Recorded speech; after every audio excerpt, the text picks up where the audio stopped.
A systematic review is a literature review focused on a research question that tries to identify, appraise, select, and synthesize all high-quality research evidence relevant to that question. Systematic reviews of high-quality randomized controlled trials are crucial to evidence-based medicine. An understanding of systematic reviews and how to implement them in practice is becoming mandatory for all professionals involved in the delivery of healthcare. Besides health interventions, systematic reviews may concern clinical tests, public health interventions, social interventions, adverse effects, and economic evaluations. Systematic reviews are not limited to medicine, and are quite common in other sciences, where data are collected, published in the literature, and an assessment of methodological quality for a precisely defined subject would be helpful. Other fields where systematic reviews are used include psychology, nursing, dentistry, public health, occupational therapy, speech therapy, physical therapy, educational research, sociology, business management, environmental management, and conservation biology. Characteristics. A systematic review aims to provide an exhaustive summary of current literature relevant to a research question. The first step of a systematic review is a thorough search of the literature for relevant papers.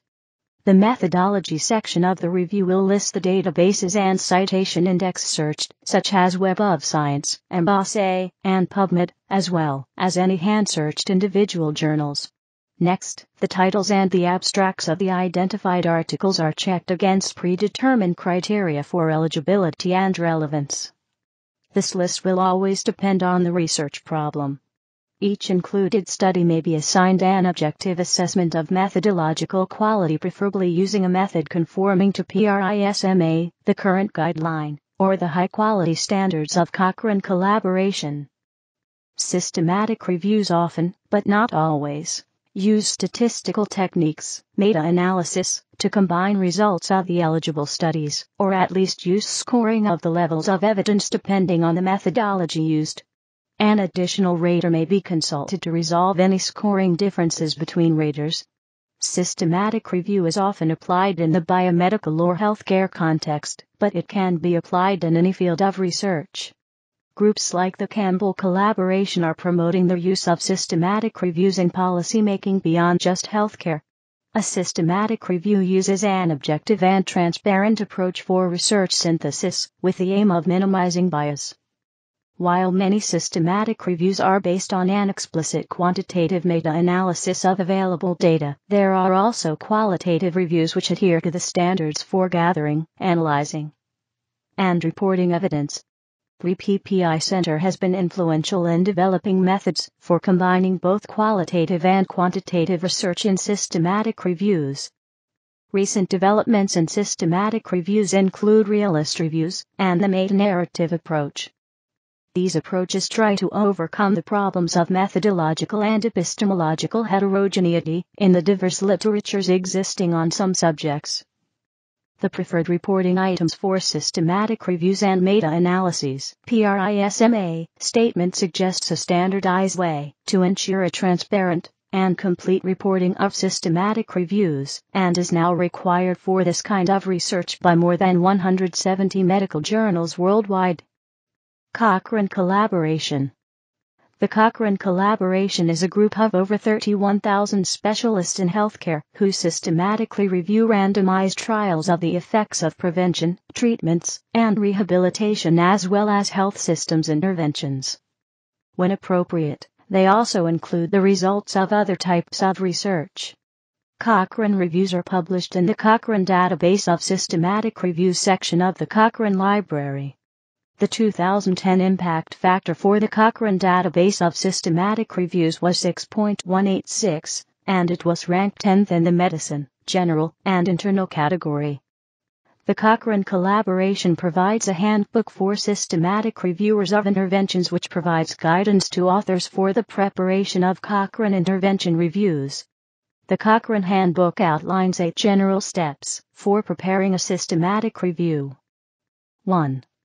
Defining the review question, and developing criteria for including studies.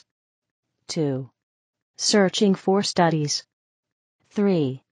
Selecting studies and collecting data. 4. Assessing risk of bias in included studies. 5. Analyzing data and undertaking meta-analyses. 6. Addressing reporting biases. 7. Presenting results and summary of findings tables. 8. Interpreting results and drawing conclusions. The Cochrane Handbook forms the basis of 2 sets of standards for the conduct and reporting of Cochrane Intervention Reviews, MECIR, methodological expectations of Cochrane Intervention Reviews. Strengths and weaknesses. While systematic reviews are regarded as the strongest form of medical evidence, a review of 300 studies found that not all systematic reviews were equally reliable, and that their reporting can be improved by a universally agreed upon set of standards and guidelines.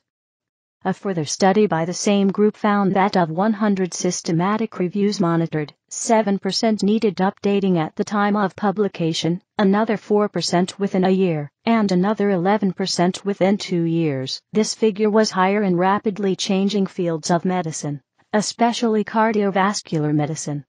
A 2003 study suggested that extending searches beyond major databases, perhaps into GRE literature, would increase the effectiveness of reviews. Systematic reviews are increasingly prevalent in other fields, such as international development research.